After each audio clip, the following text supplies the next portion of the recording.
Cricket के इतिहास में हुआ एक ऐसा रन आउट जिसने क्रिकेट की दुनिया में लगातार 15 साल राज करने वाले एक शख्स को भी रुला कर रख दिया था। रो रहा था वो लेजेंड जिसका नाम था महेंद्र सिंह धोनी। आखिरी बार पवेलियन जा रहे माही ने रुला दिया था। स्टेडियम में मौजूद हर एक क्रिकेट प्रशंसक रो रहे थे। उस पूरी टीम इंडिया, पूरा भारत, यहाँ तक कि रो रहा था कैमरामैन। शायद रो रही थी पूरी दुनिया, क्योंकि हर किसी को पता था माही नीली जर्सी में अपनी आखिरी पारी खेल चुके हैं माही अपना आखिरी मैच। अब क्रिकेट की दुनिया में अपना जादू दिखाने वाला जादूगर फिर कभी इंटरनेशनल क्रिकेट में शायद ही दोबारा खेलते नजर आने वाले थे।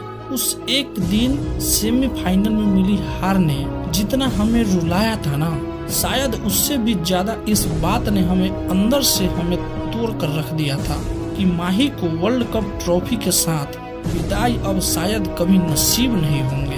विराट और रोहित के कंधों पर माही की वो शानदार विदाई अब कभी देख नहीं पाएंगे। नहीं नसीब होगी वो खुशी जो हर कोई ने वर्ल्ड कप से पहले और क्रिकेट के इतिहास में उस एक सबसे खराब दिन, उस एक सबसे घटिया दिन से पहले तक हर किसी ने सपने में संयोज रखी थी। टूट गई थी उस दिन कई सपने, कई इरादे, कई दिल और शायद कई ख्वाब टूट गए थे। उस दिन पूरी दुनिया ने माही को शायद रोते हुए देखा था, और शायद आखिरी बार भी।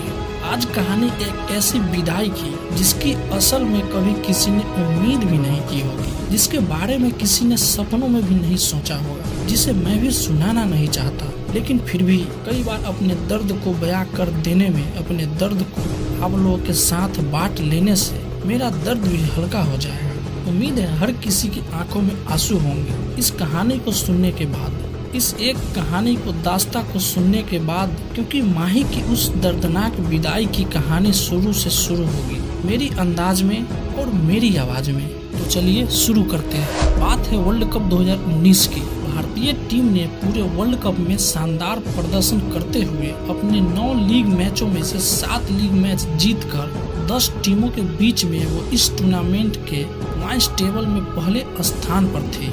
अब बारी थी सेमीफाइनल की। भारत के सामने सेमीफाइनल में न्यूजीलैंड से चुनौती भरा मुकाबला था। वही टीम जिसने भारतीय क्रिकेट को शायद सबसे बड़ी जख्म दिए है। तारीख थी 9 जुलाई 2019। भारतीय टीम माही का बर्थडे सेलिब्रेट करके मिशन पर चल पड़ी थी। दोनों टीमों के बीच टॉस होती है और बदकिस्मती इतनी थी कि विराट टॉस हार गए। न्यूजीलैंड ने टॉस जीतकर पहले बल्लेबाजी का फैसला किया। मजबूत भारतीय गेंदबाजों के सामने न्यूजीलैंड ने घुटने टेक दिए। मार्टिन गप्टिल आते ही बुमराह का शिकार बन गए। हेनरी निकल्स और केन विलियमसन काफी धीमी बल्लेबाजी करते हुए स्कोर बोर्ड को बढ़ाते रहे, लेकिन निकल्स ने 28 रन बनाकर जडेजा के गेंद पर क्लीन बोल्ड हो गए। क्रीज पर थे न्यूजीलैंड के 2 सबसे बड़े बल्लेबाज, या कहें न्यूजीलैंड टीम का दिल और धड़कन, मिन्स विलियमसन और रॉस टेलर।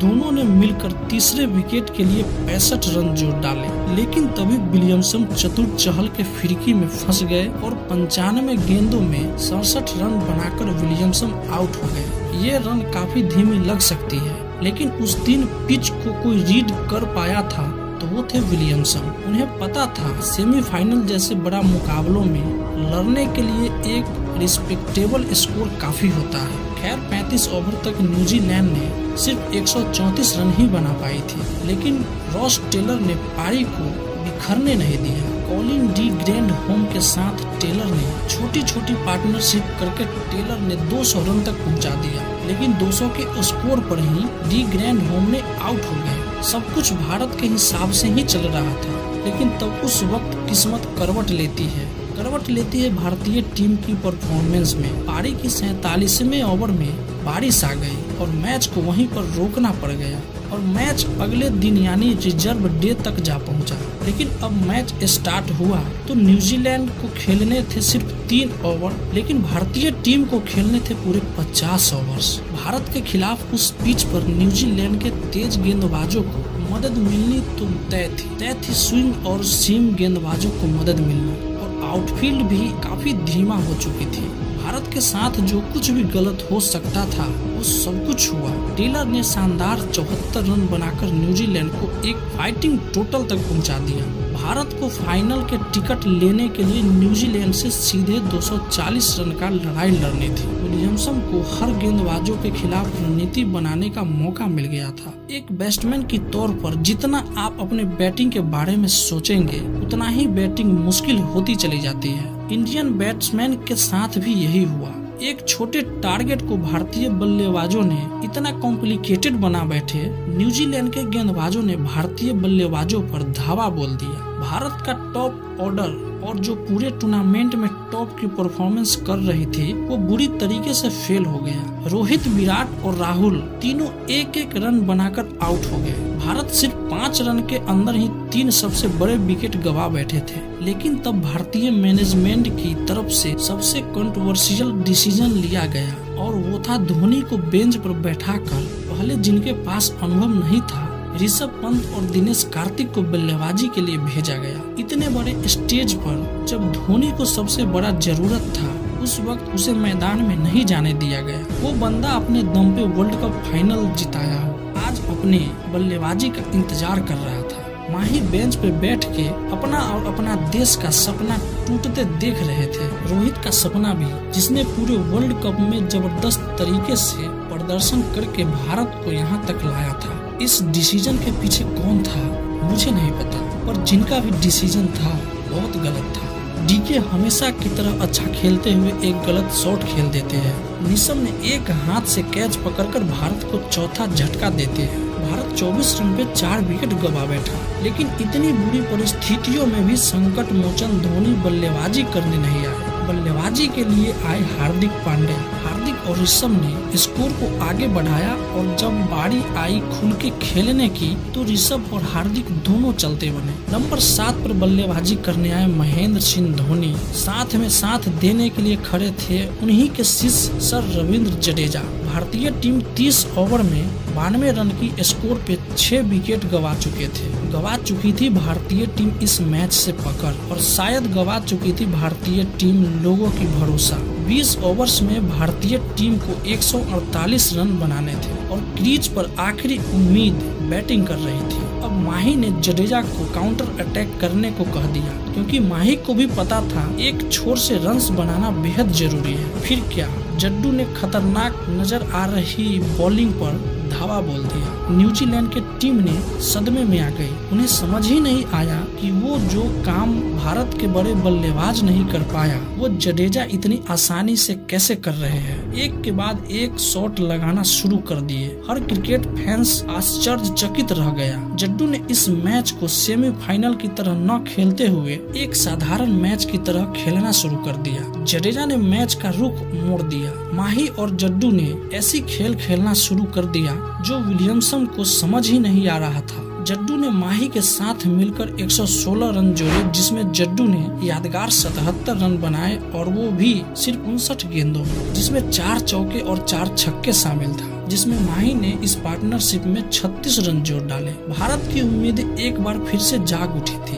अब फाइनल का रेस जीतने के लिए भारत को 13 गेंदों में बनाने थे 32 रन, लेकिन तभी जडेजा की पारी का अंत हो जाता है जब बोल्ट ने विलियमसन के हाथों कैच करा देते हैं। भारत के 7वां झटका लग चुका था, लेकिन भारत की उम्मीद अभी भी थमी नहीं थी, क्योंकि विश्व का सबसे बड़ा, सबसे महान फिनिशर अभी क्रीज पर मौजूद थे। क्रीज पर था वो मसीहा जिसके जादुओं के किस्से इतने हैं कि शायद एक किताब भी कम पड़ जाए। 22 गज की पट्टियों पे अभी भी खड़ा था 22 गज की बादशाह महेंद्र सिंह धोनी, लेकिन उनके साथ बल्लेबाजी कर रहे थे भुवनेश्वर कुमार। लिहाजा हर गेंद धोनी को खेलनी जरूरी थी। भारत को जीतने के लिए 12 गेंदों में 32 रन बनाने थे। कहा जाता है कि धोनी से अच्छा माइंड रीडर क्रिकेट की दुनिया में शायद आज तक कोई पैदा नहीं हुआ। बाकी थे 2 ओवर्स जिम्मी निशम का। धोनी ने टारगेट पर ले रहे थे क्योंकि नीशम एक पार्ट टाइम बॉलर्स थे। पहले ही गेंद पर माही ने प्रहार करते हुए जोरदार छक्का जड़ दिया। उम्मीदें जाग उठी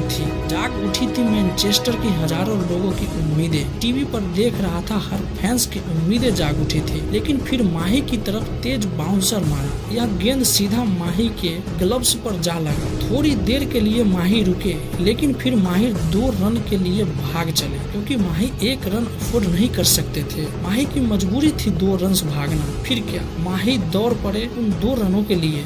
22 गज पर सिर्फ माही ही दौड़ रहे थे, लेकिन उनके अलावा बाकी करोड़ों फैंस की धड़कनें रुक चुकी थी वो यादें जो लगातार 15 साल तक इंटरनेशनल क्रिकेट को लगातार 15 साल तक इंटरटेन किया था। उधर से माही दौड़ रहे थे और इधर से मार्टिन दौड़ रहे थे। माही सिर्फ क्रीज से 1 इंच दूर थे, लेकिन तभी थम गया सांस। गप्टिल ने डीप स्कोर लेग से विकेट की तरफ थ्रो मारा, जो सीधे स्टंप पर आके लगा। इस डायरेक्ट हिट ने सबकी सांसें एक पल के लिए रोक दी थी। माही रन आउट हो गए। सबको याद आ गया माही का वो पहला मैच। 15 साल का सफर एक अंध की तरह मुड़ चुका था। भगवान छीन लिया था हमसे सबसे बड़ा सपना, सबसे बड़ा विश्वास। बड़े स्क्रीन पर माही समेत पूरी दुनिया ने जब वह 3 वर्ड देखे तो सच में सबके आंखों में आंसू थे।